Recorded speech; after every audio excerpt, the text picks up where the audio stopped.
Hey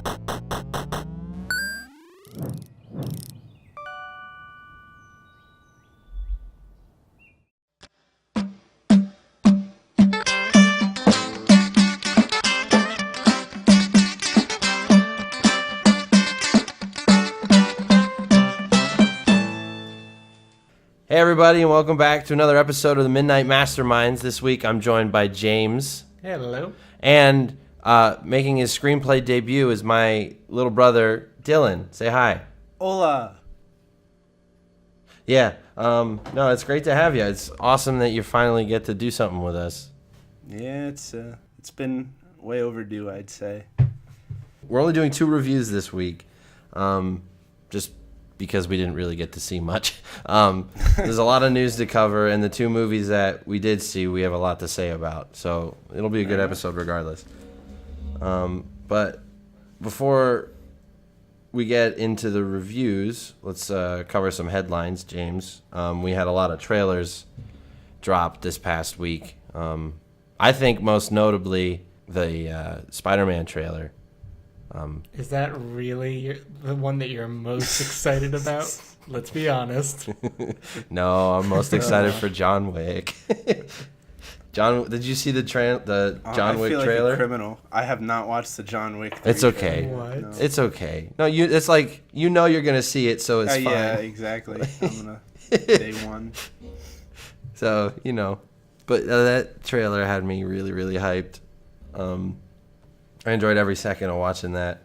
What's it called? As I mentioned to Tyler earlier, in the John Wick 3 trailer, they use the song from the Don Quixote musical, "The Man from La Mancha." I'm not familiar. The song's called "The Impossible Dream." I've kind of been obsessed with it this past week before the trailer came out, which was a really weird coincidence. Oh yeah, I hate but I'm like, that happens. when they start playing the slow version, I'm like, no. But it's kind of fitting because Don Quixote is famously a character who believes in chivalry and doing what's right no matter what. Yes, he does. Which I guess you can make the comparison to John Wick. Sure. I mean, he's a good guy. He's not disillusioned. He's just a real paragon, Yeah. Sure, he stays paragon on every Mass Effect. Entire graveyards filled because all he wanted to do was get out and hang out with his dog and his dead wife. But that's why I say I guess you can make the comparison. Quick question for Midnight Masterminds here. What? What do you think John Wick's favorite Mass Effect game is, and why? He's probably a fan of 2. He's a pretty classic guy. I feel like, and he was upset that Andromeda was bad, but also maybe doesn't care if people like that one. I remember seeing that tweet. Yeah, that's true. That was a big thing. All right, let's go into Ghostbusters, buddy. Segue into some Ghostbusters. I want them to just let this series die. Like, one of the original Ghostbusters already. Let's just let it go, man. At least for another 10 years. Like, when our kids start making creative decisions, maybe then bring it back. Yeah, I don't know. I've never been a massive fan of Ghostbusters. Yeah, me neither. I remember loving the Pillsbury Marshmallow Boy.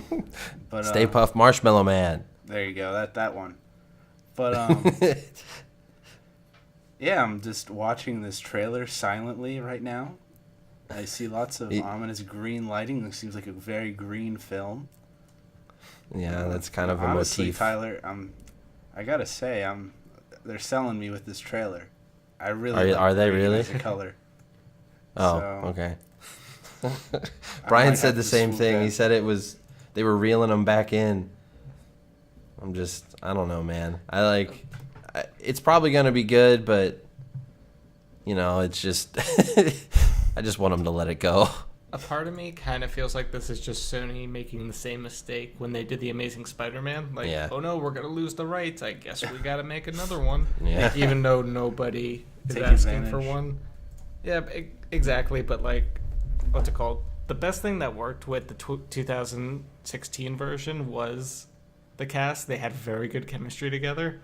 So now they're probably gonna like, unless they find a way to incorporate them into this story with the old school Ghostbusters, it's just gonna feel like a like was that a parallel universe? Like what? Yeah, like it just feels silly, no? Like a major course correction, like yeah, like you can course correct, but it's really bad to kind of look sheepish and be all like, "Oh, we messed up. Please still be our fans."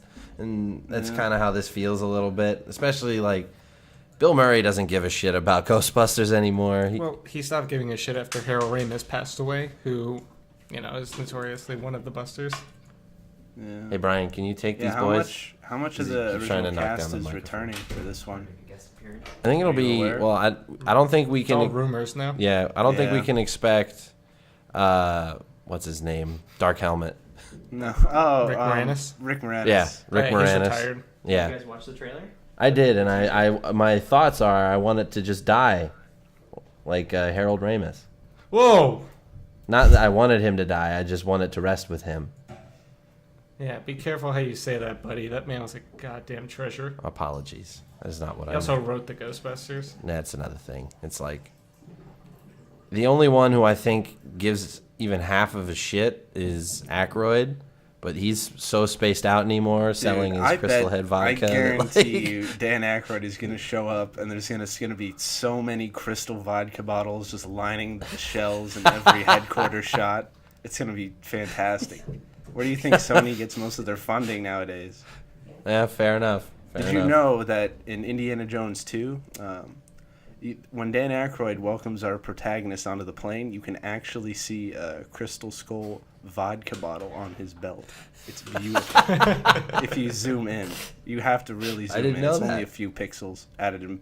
Look at that. It's your first episode, and you're already dropping bombs. That's awesome. I had no idea. Yeah. Yeah. That's moral of the story, I just... True fact. Yeah. It's just, for me personally, it feels like they're just course correcting, and it's going to welcome all the people that hated the last remake, like... Remake, reboot. Whatever the hell it was. It's just going to, I wasn't aware there was more than one, yeah.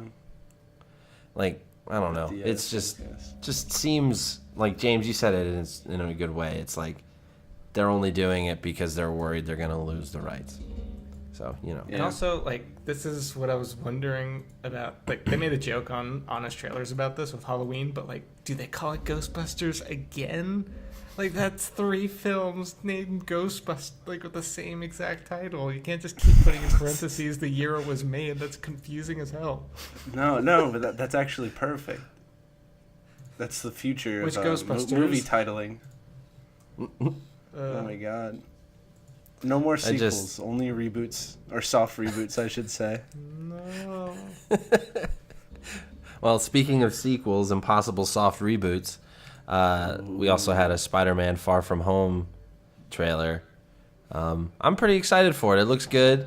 Tom Holland's really charming. I feel like that's an accurate summary of our opinions for pretty much every Marvel trailer.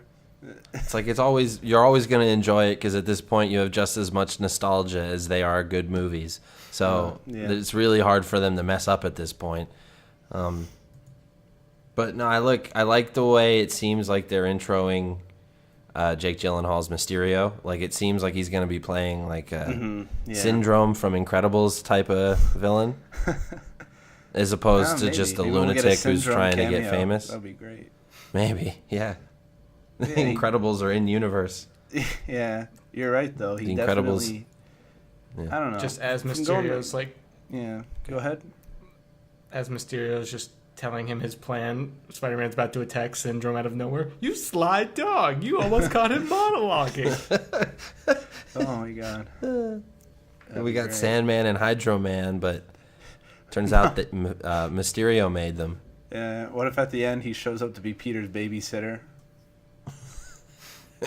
Oh, well, wait. Dylan, you want to hear my theory about this? Dude, James, lay it on the table, man. I'm all about theories. Okay, here's the table. I'm about to lay it down on it.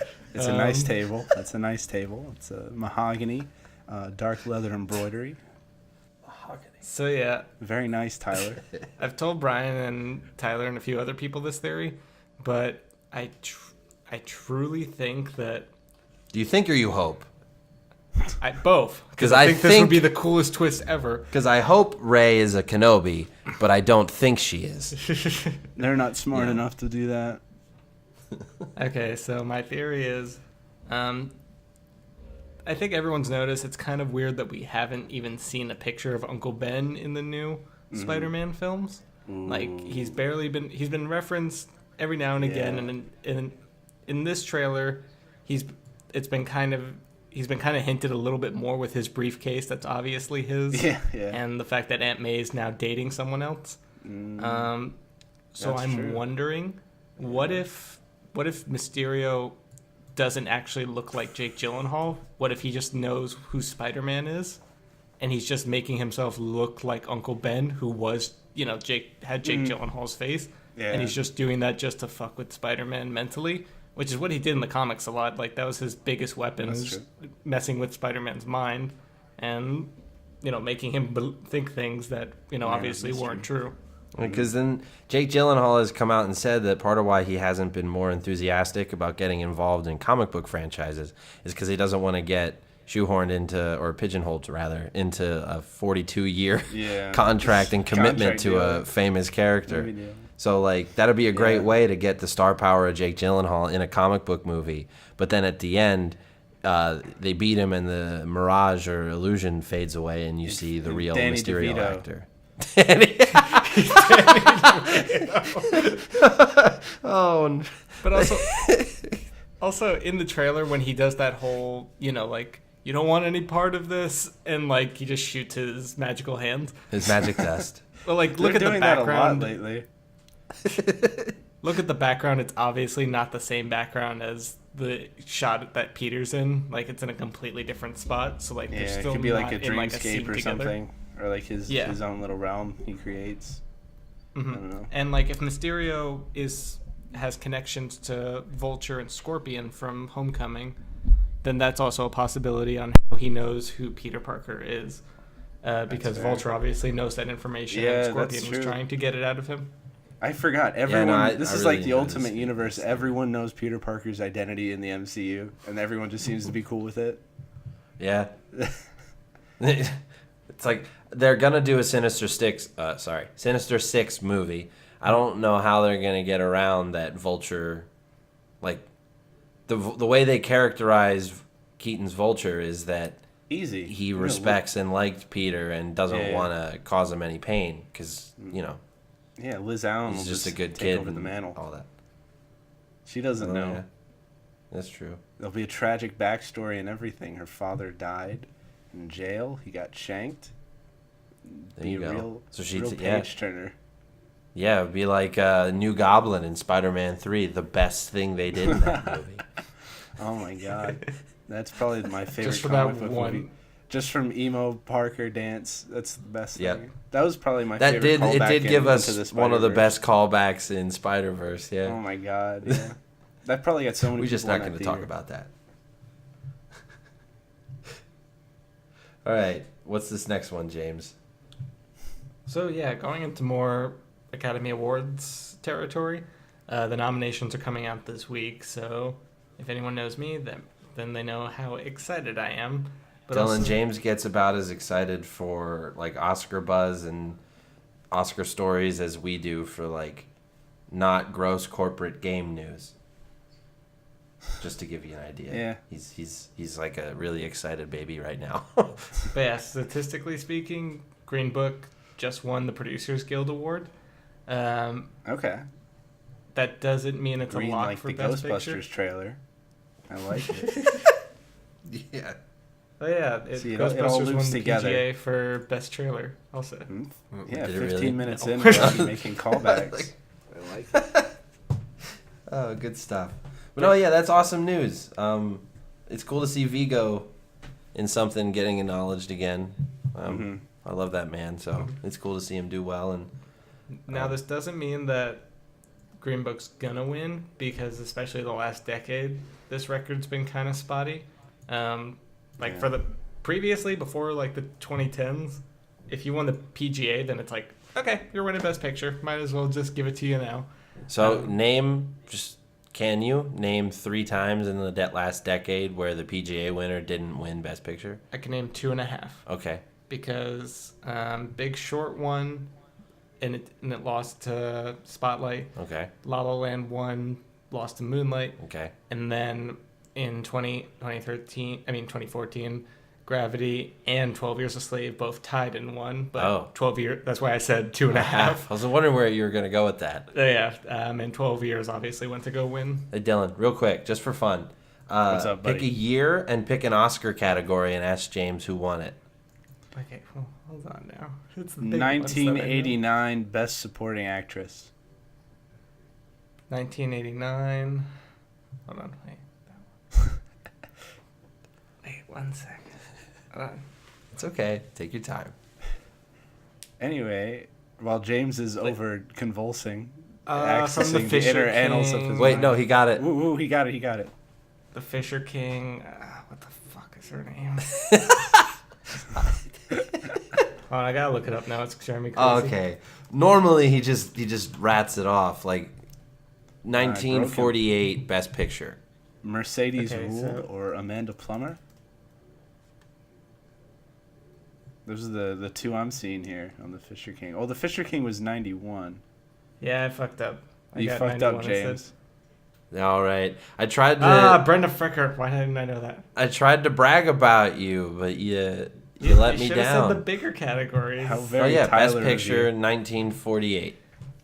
1948. We haven't done this in a while, so it's okay if you're out of practice. Hamlet. Yep. All right. Yeah, it was Hamlet. Yep. He just kind of pulls those Wait, I out. just want to confirm that I got it. But it's a 1948 Hamlet, obviously. Duh, not the original play.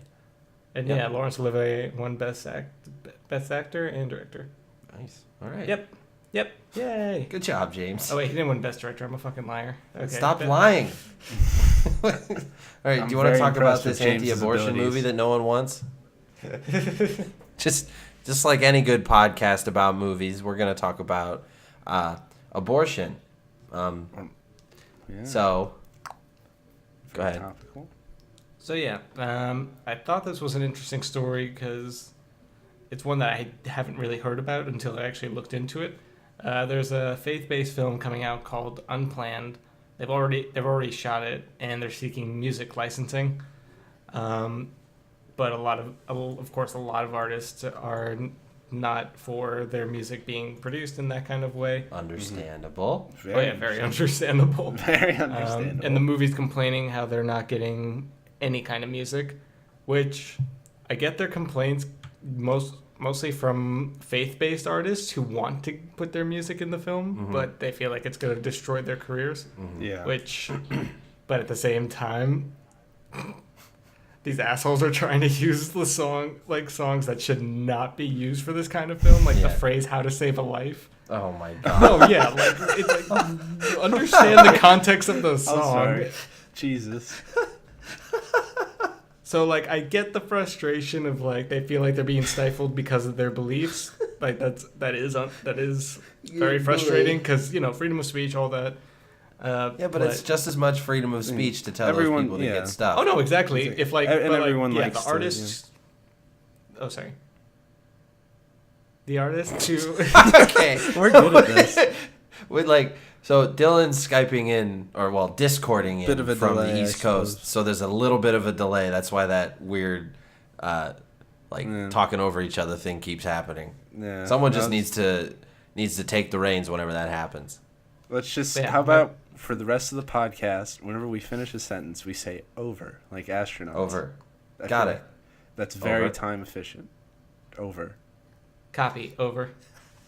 But yeah, totally understandable that if an artist doesn't want their music to be featured in this kind of film, then don't even try it. Yeah.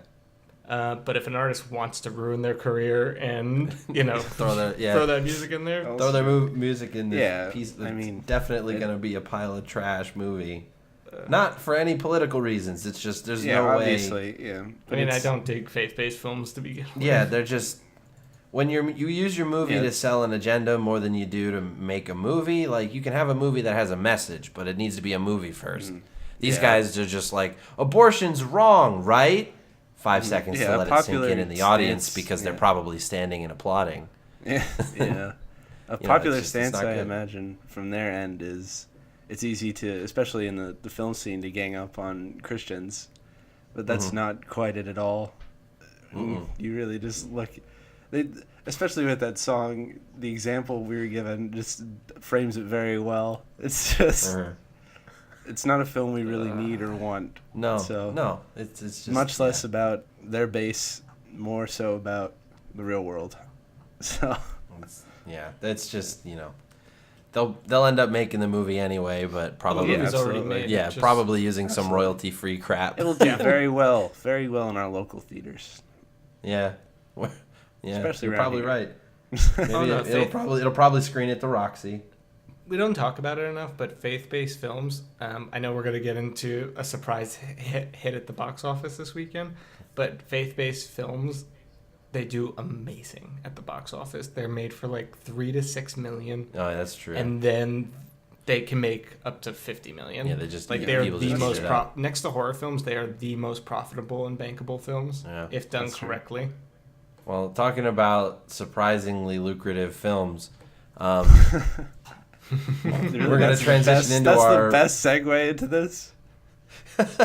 Set you up and you knock them down. Yeah, absolutely. We're going to transition into our review for one of the two movies some of us watched this week.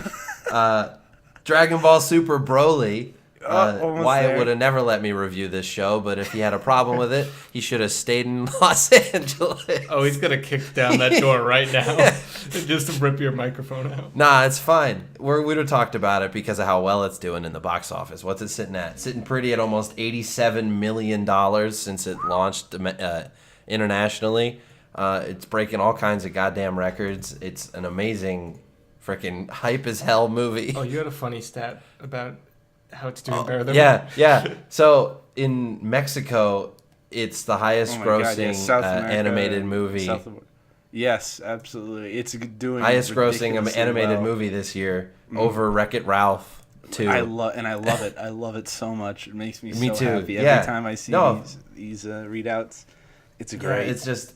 I hope it sets a precedent for the future.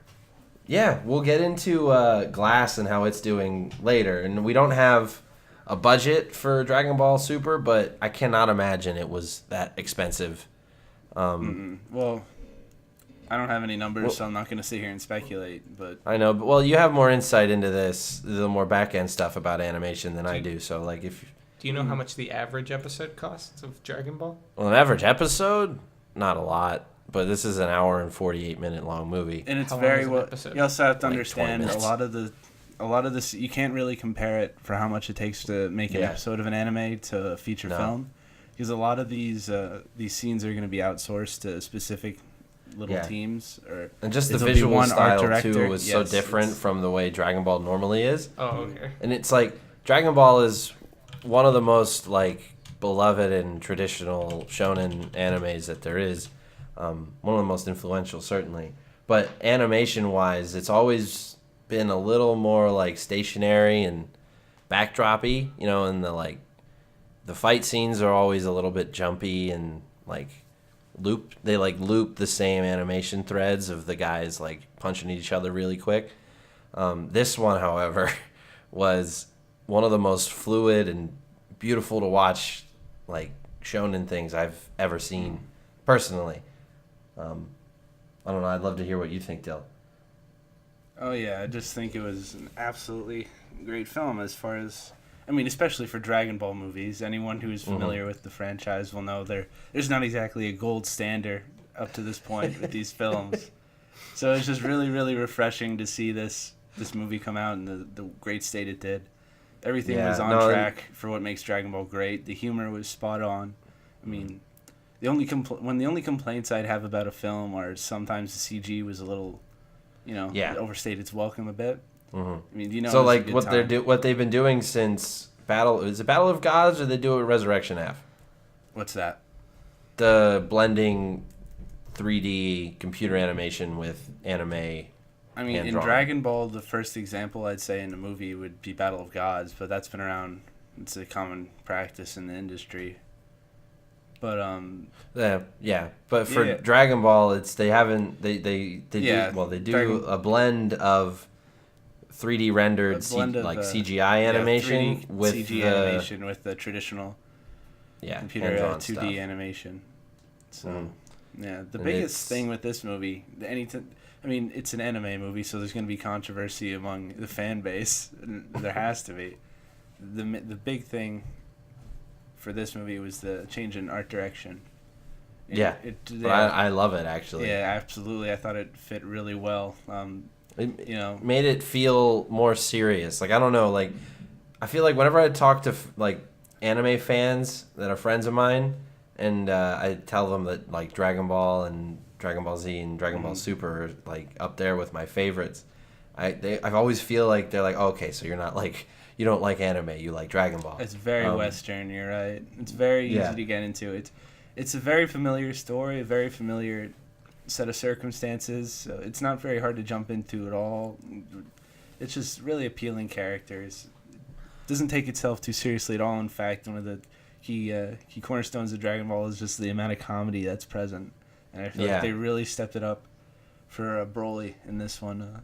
And I love. Are we being spoilery or non-spoilery? So we can from here on. Let's just say we'll be spoilery. Okay. Yeah, spoilery. Go ahead. But yeah, one of my favorite things about it was how it ended. Like, so my biggest criticism of Dragon Ball as a series is that it's really just a 2-character show anymore, and for the longest time it was just a 1-character show, which is fine. Goku and Vegeta are legendary at this point. You're not gonna get away from them as protagonists.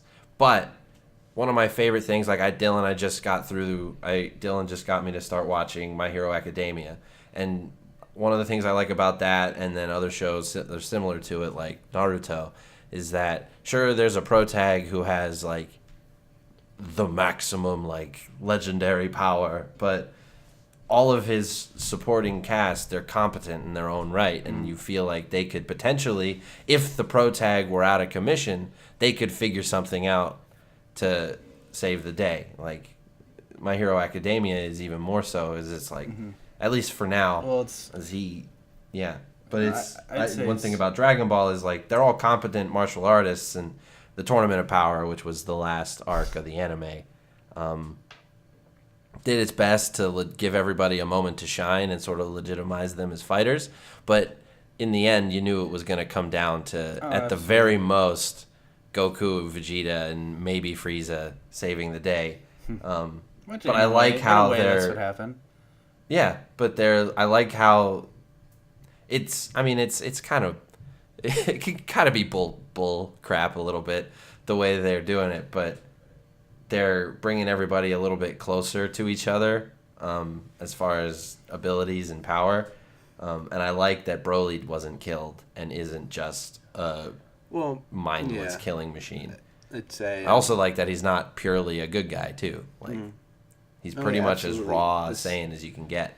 Yeah. So My favorite he won't thing I just pulled show away up from and be like, "Oh, I'll save the Earth," but they can have another supporting character who's fun and competent. Absolutely. So that's cool. I'd say my favorite thing I pulled away from this movie, Just as much as we loved it for its entire runtime, was the setup, which is usually something you're not too happy to see in a new movie. Yeah. It's just for its whole purpose being set up. But I found myself really satisfied with this movie. The whole purpose, being introducing the character Broly into the official canon for the series, and they put him in a really unique way, where he's this sort of unknown power towering over any one fighter that we know in the series at this point. But instead of just killing him off as per usual Dragon Ball fashion, they have him set up in his own planet with 2 new friends, 2 new characters, with Goku checking in on him every now and again, training. And it's just bringing him food and teaching him things. It works so well. Yeah, I really like that.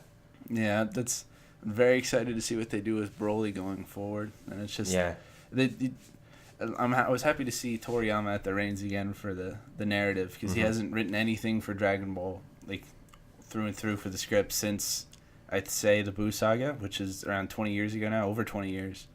Yeah, so it's really nice to see a lot of that humor find its way back through. The best jokes in the movie was they set up in the beginning that they're just training Goku and Vegeta, and then Trunks lets Bulma know that someone had stolen the Dragon Balls. So, and then they recognize them as Frieza's soldiers, right? So Vegeta can deduce that Frieza's gathering the Dragon Balls for something. So everyone's sitting around theorizing what Frieza could possibly be wishing for. It stays around maybe immortality or to get stronger, the usual bad guy stuff. And then we cut to Frieza just on his ship hanging out with his 2 lackeys, and they're trying to guess. Frieza says, "You can guess what I'm trying to wish for," expecting neither of them to get it. One of the guys, he says, he's just going around, the usual things that Vegeta and Goku are Immortality, saying. immune to damage, that power. kind of thing. And then she just, out of nowhere, the other one just gets it spot on. He says he wants to be 5 centimeters taller. And it's just the look in his eye immediately confirms it to be true. And I think that was the funniest moment in the movie. Yeah, and because Bulma wants to be 5 years younger, and they have the same reasoning. It's like, well, if I wish for more than that, people will know, and I want people to think it's natural. Just one of the most evil characters in the entire anime, character, and all he wants is to be a little taller. Millions under his foot, and his one wish is to be 5 centimeters taller. It's great. And I actually I had tears in my eyes when they left to get the Dragon Balls and they just dropped Broly on Frieza. No. When they what's their second kid? Bola? Is that her name? Oh, they just left Bola with Beerus. They just dropped Bola on the God of Destruction. Oh my God! Yeah, I lost my mind. I was sitting next to my friend Brandon, and that was so funny. What are you doing, Bulma? Well, no, it's just a being that exists solely to destroy. It has been reduced to a babysitter. That just shows what Dragon Ball does to powerful characters. Yeah. It's cool because for me it kind of encapsulated why I like Beerus and Whis so much, because they're scary, but it's kind of illustrating the effect that Earth and Goku and all those characters can have on people. It's like Beerus shows up and he just wants a solid fight, but then when he realizes he's going to be disappointed, it's like, all right, whatever, I'll destroy the whole planet, who cares? But then he eventually just becomes everyone's friend, and he still postures and gets angry, but now he's just one of the gang. He's still to not an to be extent. trifled with, but he's become part of the gang. Pretty 100%. Absolutely. That's a Dragon Ball staple as well. 98% of Goku's friends were once trying to kill him. So we're trying to kill him at some point. Yeah, that's how it turns out. Yeah. In the end, it was just like bring that up. So. Yeah. In the end, it was just Beerus what we just needed awesome it to character. Be. Yeah, they've done a great job, and it was what we needed it to be as far as as a way to continue the series and kind of give us an idea where it might be going in the future. With the new villain in the manga, the one villain who can sap God Ki. It'll be interesting to see how Broly factors into that, because he doesn't have any of that, and he's still just as strong as... Yeah, a lot of people are just saying that they're trying to steer into the best parts. They're going to cherry pick from GT. Really, the only thing people are nostalgic about, which would be the transformations. And Broly really was very similar to the Super Saiyan 4 transformation. Yeah. His power as he transformed throughout the stages of the movie. So most people aren't going to give a crap about this, though. Yeah, so whatever. we'll wrap it up for you. Tyler will timestamp. Get good.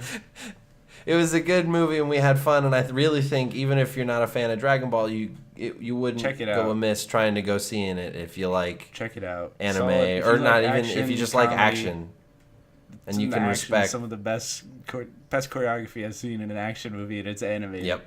So and it's kind of one of those things, like in the wake of Spider-Verse, to sort of stop looking at animation like it's for kids. Yeah, I'm very, very happy to see animation starting to get held at this higher standard, and it's just being reviewed with more respect, and it deserves way more respect than it's given in the industry. So it's just great that they're just seeing great successes on these more serious projects. So, yeah, I can't wait for a follow-up to Spider-Verse. Yeah. they've been doing that a lot in animation for shorter form content, obviously with like Netflix based shows. But yeah, I'm still waiting for them to really take the dive into feature films with something more serious, like an F is for Family, BoJack Horseman kind of thing. BoJack is great for feature films, but I understand the risk, of just animation is so cost effective, and takes for a feature film like 3 to 4 years to produce. So hopefully we can get something like that. Well, talking about cost effective, James did a little research and pulled up what the actual budget probably was, because there's no like official number, but evidently it only cost $8.5 million to make. And then you double that, so we multiplied that by 10. Oh my god! Like, that's not bad. You're gonna talk about turnaround on a project. It's make a movie for less than 10 million, and you rake in probably 100 by the time it's out of theaters. That's not bad.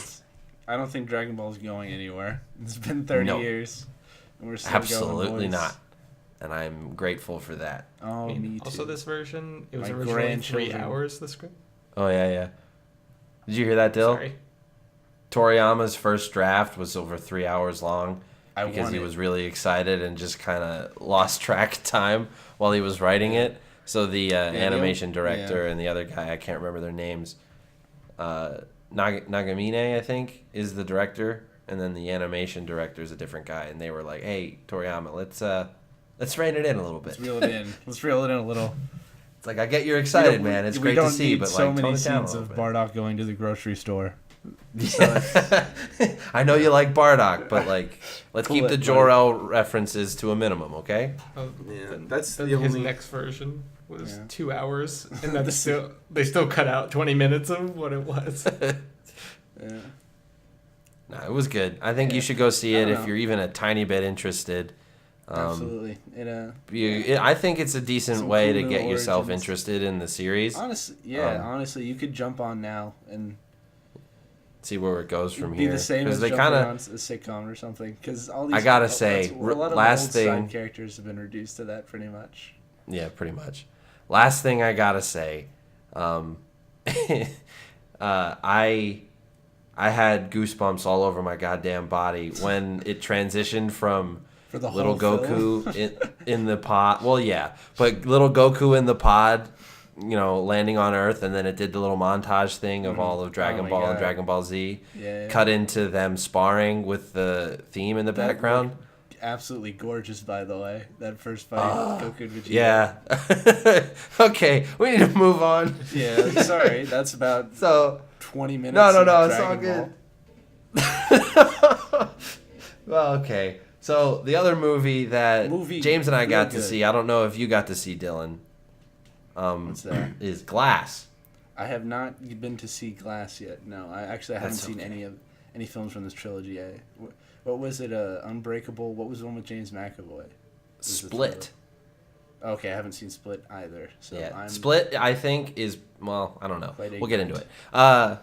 So, obviously, directed by M. Night Shyamalan. It's the third film in his Unbreakable universe, or whatever we're calling it, Split universe. You can honestly call it whatever the hell you want. It doesn't matter. The Shamaverse. The Shyamalana-verse. Shamalinga Ding Dong verse. I like it. This is starring James McAvoy as 82 characters, Bruce Willis and Samuel L. Jackson, as well as Sarah Paulson. Yeah, Sarah Paulson. And the alien from Anya, Signs. I hope he's Anya Taylor-Joy, and a few other people. I thought it was fun, but I will acknowledge that I probably enjoyed it mostly due to the situation we were all in when we saw it. So last you're week, also a very positive person, so when you go into I some am. things, It's hard for you me to see hate the- a movie. I will acknowledge from- that. because you understand what goes into actually trying to make things. So So most of us don't see things for the swill that they are. So yeah, you're right. But we were at a theater special screening event called the Shyamalanathon. Oh, I like it. Basically, it was like 9 hours of Unbreakable, Split, and then an early screening of Glass in a theater filled with people who wanted to be literally nowhere more than that theater watching Shyamalan movies. Well, that's nice. So a good it's energy. infectious. It's like it's hard to not be positive when you're surrounded by That's like great. 300 people who are really down on for what you're all seeing. Shamalama Ding Dias. They had a Shalama Flan eating contest in between Split and Glass. I watched a woman shovel flan into her face with her fingers and then burp into a microphone in front of 300 She people. wanted it. She wanted really did. It was for posters. Like, it was really cool. But yeah, I will acknowledge that I enjoyed each of these movies more because of that environment. Like, I saw Unbreakable not too long ago for the first time, and I really liked it. It's definitely the best one. I think objectively, it's the best film in the series. But I liked it more this time because I was so amped to be there. And then Split, I really didn't like the first time.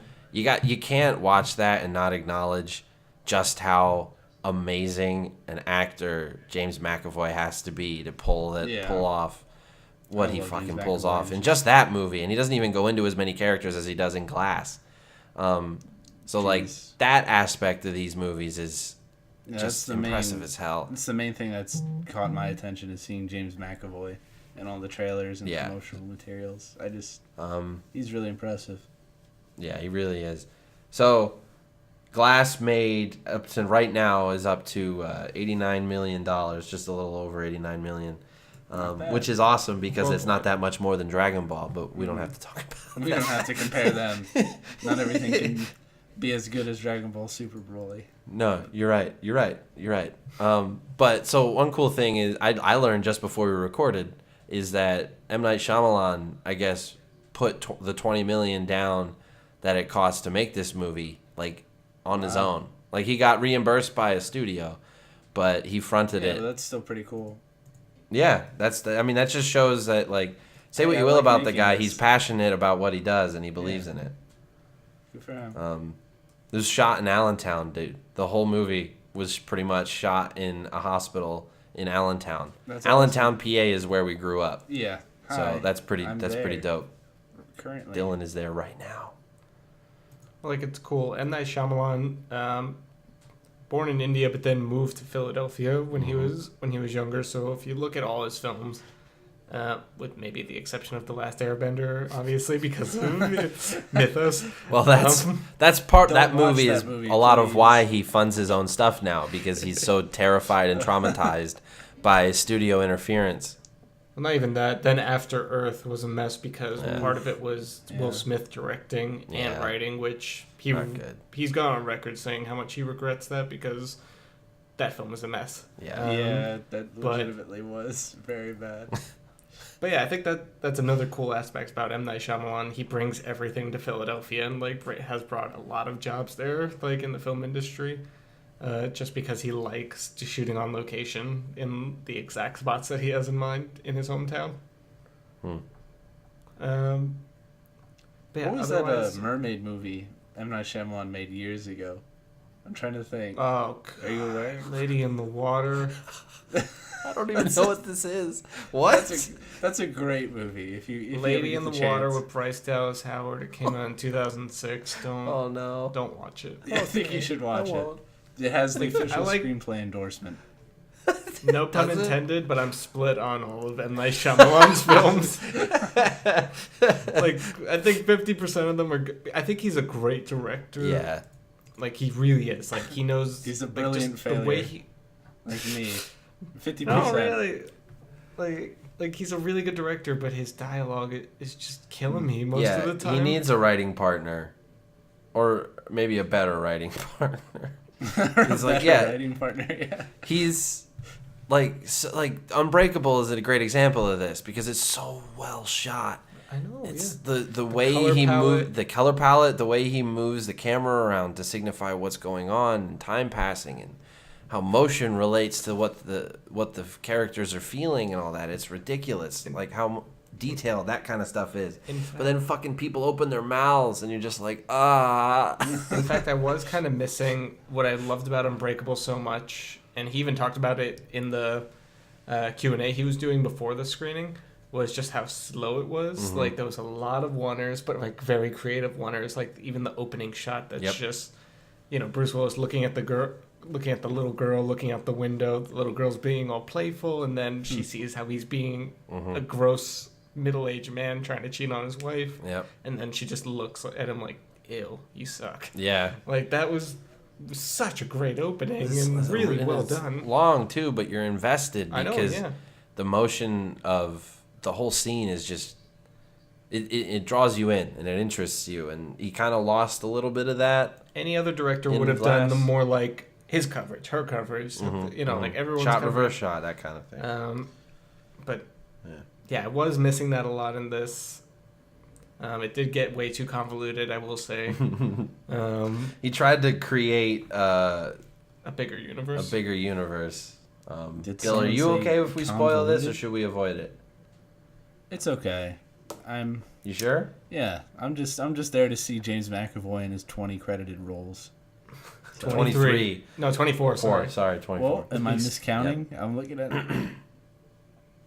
Oh, wait, maybe he didn't do all of them in the movie, but there are 24 personalities that he came up with. For this. Wait, M. Night said he had to cut 3 of them out to save time. I see. Yeah. But McAvoy made and completely embodied 24 different characters for this movie. But anyway, why so not? the movie ends with basically the whole movie is about, wait, so is anyone actually like special? Are any of these people actually superheroes? And it has you doubting it for about 5 minutes, 5 to 10 minutes. And then Bruce Willis punches a door off its hinges, like a multiple ton steel door off of its hinges, and James McAvoy crawls on walls, and it's like, all right, no, yeah, superheroes are real. But then you find out that Sarah Paulson's character the whole time is like she works for this organization that's trying to kill any superpowered people in general, heroes and villains. And I don't want to completely spoil how it ends. Go for it. Well, I don't want to for listeners. Yeah. But it's just, once that element is introduced, it's just like, what? It felt kind of, bringing it back to John Wick, but it kind of felt like how the John Wick creators created their whole mythology. Yeah. It felt like it was just trying to incorporate that way too late into the story. Way too late and way too poorly. Like, they just were like, hey, surprise, secret organization. Yeah. And now there's only 3 minutes left in this movie. Wait, what? And also, like, if anyone had seen Unbreakable or Split, we're gonna know that, okay, stop, Sarah Paulson, stop trying to make explanations. Like, this shit's crazy. This isn't normal. Yeah. So, like, at the same time, it's like, that argument wasn't even that convincing. You said 5 minutes. I had, like, maybe, 1 second, and I'm like, get the fuck out of here. No. Fair enough. Like, Fair enough. he could tell where people live just by touching them. Yeah. That's insane. You can't do that. I don't know. I guess that's just me. I didn't know that was the thing that no one else could do. I didn't know that. But no, it was. Usually, M. Night Shyamalan needs to stop acting. Like, he Yeah. just needs to stop. Oh my god! Did he throw himself in again? Always, and that one we're not spoiling because it's bad, but it's funny. So we'll let it go. Every single other cameo he made. Yeah, you're absolutely right. Whether it's intentional or not. Oh, one of the funnier things too that I laughed at because I'm a good sport.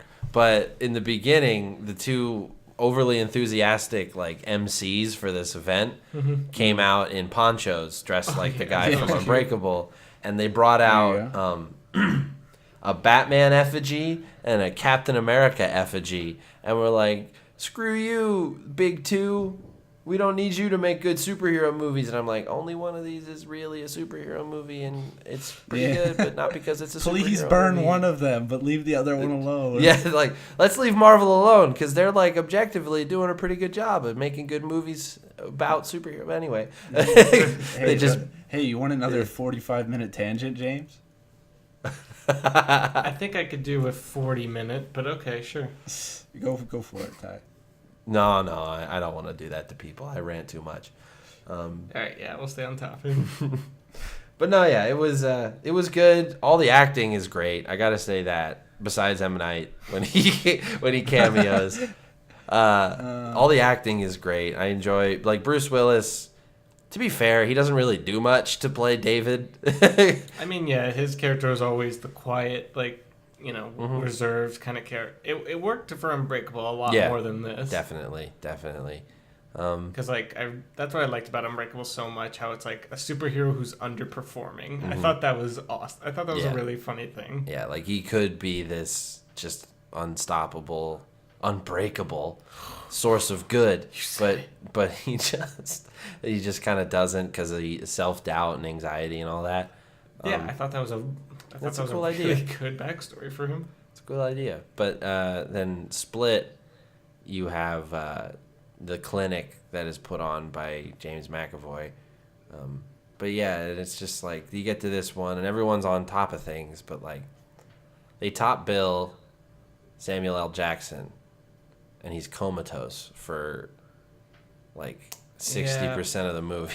It felt like he was kind of phoning it in for a good portion of it. Yeah, I don't know. That was a little disappointing. Because he's still good. It's Samuel L. Jackson. You're not going to not enjoy watching him, but it's like, you can tell when he's interested and into the it. Same kind of presence in every film I've seen him in. I love his presence, but it's just... I don't know how he performed in Glass. Likes creating cinematic universes, though. Yeah, he really does. Yeah, he likes bringing people together to be like, superheroes! So yeah. I'm waiting for him to pop up in the DC universe and be like, I'm Hal Jordan's Justice League, it's my turn. Twin named Jon Stewart. That would be pretty cool. Jon Stewart. Hashtag Samuel L. Jackson, Jon Stewart, screenplay. It's the 70-year-old Jon Stewart. Oh, that's a fun little tidbit. So Elijah Prince's character in Unbreakable, or in Glass, has a mom who is in the movie, and Samuel L. Jackson is only 5 years younger than her. That's a fun little thing. He's kind of ageless. Yeah. I mean, looking at him, really ageless now with Captain Marvel. Seriously, that was weird. What is That's age? Weird. Yeah. So, well, we're gonna do a letter rating for both of these. James, you didn't see Dragon Ball, so yeah, I have to admit. So he defaults it at the highest possible rating, right? He defaults it as Z, which is where I rate that one. It gets a Z from me because that's better than an A and an S. Dragon Ball Z. So it's a Dragon Ball Z from me, and then I'll give Glass a G because of Glass. It's good. I like this rating system. It's very, very impactful, very meaningful. No, Dragon Ball gets an A, probably an A+ from me. I'm definitely going to go see it again, so James and Brian aren't alone and can go see it, and I have an excuse to go see it again. Yeah, and Glass probably gets like a B- from me, C+ maybe. For me, yeah. Dragon Ball gets a solid A, maybe an A+. You see, when I watched it the first time, I've only seen it one time. The theater was very loud. I'll just say it was a very enthusiastic audience, so I missed about 30% of the script. So, I don't know. It's sitting on an A right now, but for Glass, I'd have to give it a B with a question mark in parentheses. I haven't gotten around to see it yet, so we'll see how that goes. How about you, James? For Glass, I give a C. Yeah. Yeah. Brutal. It did. Like I said, it had some good moments, but it was just way too scarce, and it felt like there was a lot missing. I think, yeah. So I think, let me go back to mine. I think taking out the context of the situation I was in, and I really personally don't think this is a movie that you should watch if you haven't seen the other two. Yeah. Because it doesn't. There's not much like context and story wise you really need. You'll figure it out, but it's a love letter to the other two, and it's super nostalgic for the other two, and because of that, I feel like you need to watch them if you want to give this movie a shot. So removing that from the equation, yeah, I'm probably at a C minus for Glass. With that in the equation is B minus, C plus. Very fair. I like it. Yep. Also, one cool little tidbit about one of James McAvoy's 24 characters. He apparently based on Saoirse Ronan because they start together in Atonement, and he based one of them off of her. That's awesome. So which one? I have no idea. Yeah, all right, there's a question for you, James. Which one is your favorite personality? I think you already know. I just wanted to hear you say it. I think Norma's the best. Is there a Norma? Yeah, there's Norma. Oh, yeah. That's the British lady. Right. Oh, man, she is chilling. Scary. How about Hedwig Heinrich? is my What was favorite, Heinrich too. like? I'm just reading off He's a name list here. Was he So yelling? a lot of very loud? these guys just pop up for a couple lines so James McAvoy can show off. My two favorites were Dennis and Hedwig. I like Dennis because he's scary, but he's fun to watch. But Which Hedwig was like the homeboy kind of personality. That's he had. Hedwig. Hedwig is the 9-year-old boy who likes Drake. Yeah. Where are my I will say- headphones? I will say, Where are like, my headphones at? I was gonna say Drake. James McAvoy. He does something very impressive in Split and Glass, which I haven't really seen. It's the way that he uses his muscles. Yes. And like, because like, they get into like how his 23 personalities, one could be stronger than the other. So like when you see him with his shirt off for some of the scenes, and he goes from Kevin, the main person who he's supposed to be, to the Beast or a Dennis type, his muscles just look smaller, and like it doesn't look like it's CGI. It just Now, looks to be like it's him. fair, there are tricks that you can do. So when he was He filming could have for been dehydrating himself. when he knew he would be filming for Dennis, he'd probably bang out like 100 fucking push-ups or whatever, and then maybe eat some carbs and drink a lot of water when he knew he was going to play Kevin Wendell Crumb and slouch his shoulders a little more. But I'm not trying to take away, like, there are moments, like, I feel like a lot of actors would be able to pull off 10 distinct voices for characters, but McAvoy manages to pull off distinct body types and body shapes for certain characters. Like, the posture changes before you see the look on his face sometimes, and you know exactly who he just turned into. And that's really cool. Like, I love that stuff. It's chilling a lot of the times. And, like, obviously the Beast is going to stand out because they did CGI, like, enhance his already impressive physique. They enhanced it more to make him look crazy and fucking intimidating. But, like, when he jumps into Dennis, like, he stands up a lot straighter and is, like, arms crossed, probably flexing, and is, like, super strong and fit. And you know it's Dennis, even if he doesn't put the glasses on or change the voice or change the outfit. And you know it's Hedwig when he slouches a little bit and kind of looks exactly like a 9-year-old goddamn boy, and it's terrifying to look at. But yeah, no, it's just they need. I don't know. I'd say they need to do more things with him being able to stretch himself like this, like McAvoy. It'll be tough to find something like But this. seriously, again. like, he's never gonna. I don't think like, he should win awards for his, like, the roles he plays. But, like, I don't think he's ever gonna do anything as. I do think. I mean, the Academy can be notoriously slow in acknowledging certain people, so I do feel like he will get his due one day. Sure. But yeah, no, like, it's sad that. It's sad that the X-Men movies went the way they did because we have James McAvoy, Professor Xavier, and I feel like after Patrick Stewart, he's like a perfect person to take over that, but they just waste him in these garbage Stewart movies. was just one of those like perfect casting examples. Yeah. For the Professor. Well, let's look up what he's getting into next. Patrick Stewart? No, McAvoy. Oh, He's into gonna be in adopting Chapter dogs 2. now. Right. He's in It Chapter 2, and what is this? His Dark Materials. It's a TV series. Okay.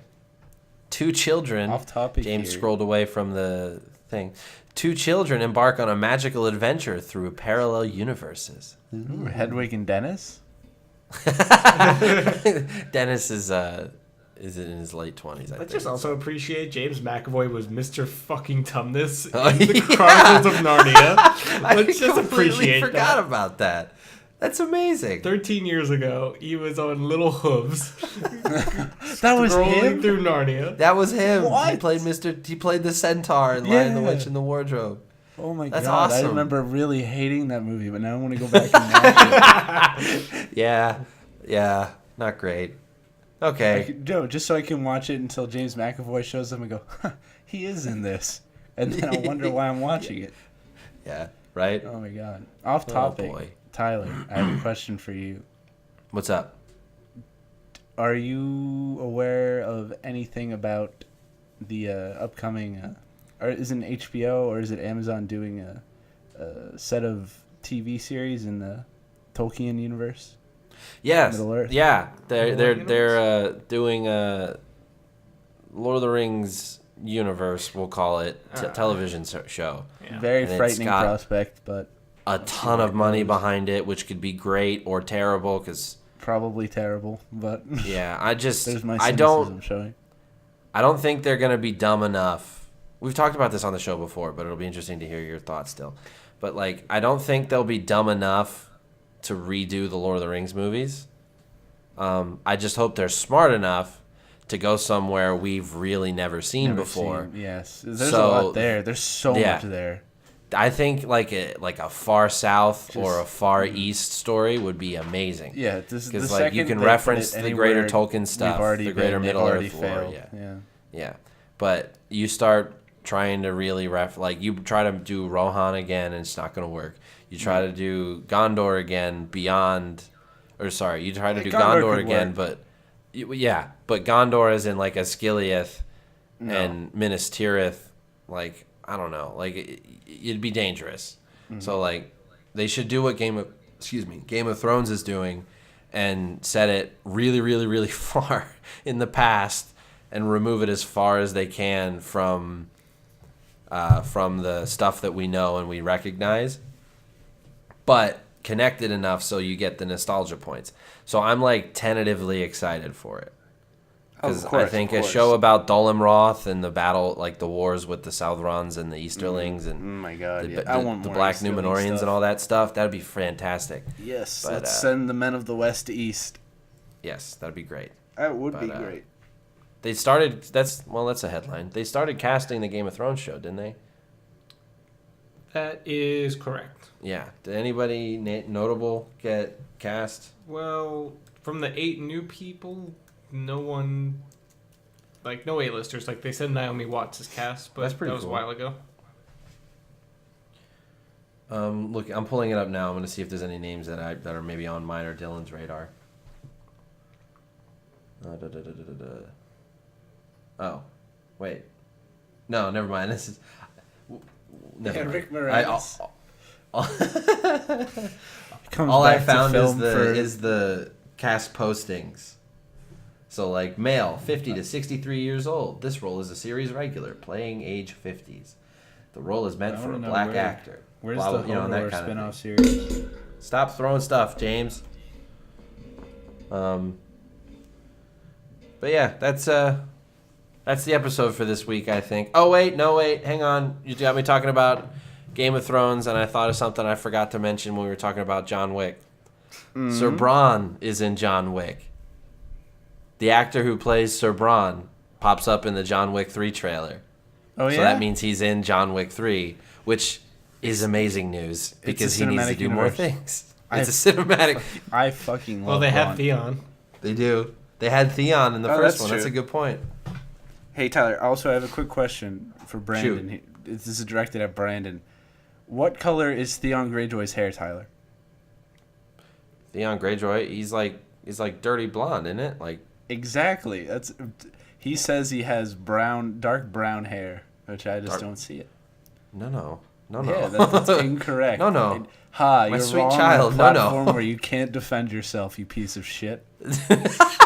I love it. That's Dylan's best friend from back home. Sorry, Brandon. No, don't be I sorry. just put you on blast. Nope. His hair is not brown. His hair is dirty blonde. I'm not gonna lie. I There think you you go. said Bran at first instead of Braun. Bran. I'm like, wait, really? This kid was in it? No. Oh, I just farted and it smells like real bad. Wait, I just farted Dude, too. Really? Oh Oh my my god! my god. All right, we need to get out of I'm here. gonna This is die. descending into nonsense. Yeah. Thank you for joining us, Dylan, and fans and listeners of the show. Mhm. We're Hi, gonna do Mom. this more often. Hi, Mom. One of 3 listeners.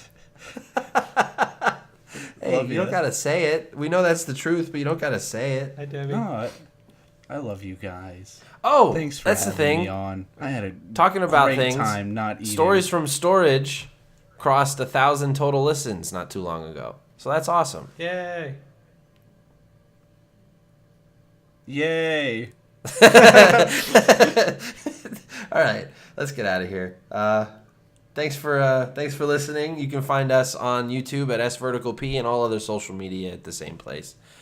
Freddie and I are gonna probably be streaming again this weekend. It'll be bad, but come hang out anyway. Brian's developing a sometime short this film week. that we're gonna be releasing hopefully within the month. We've got a couple other. We've got another series that we're working on syndicating soon. That'll be great. I don't want to say anything too much yet, but look for news on that soon. Thanks. I hope everybody enjoyed the Inventor finale. We're looking forward to getting to make some new stuff in the coming months. I've been Tyler. I've been James. I've been Dylan Stoudt. Thank you Thank for you for listening to having the Midnight me. Masterminds. See you next time. Bye-bye. Bye-bye.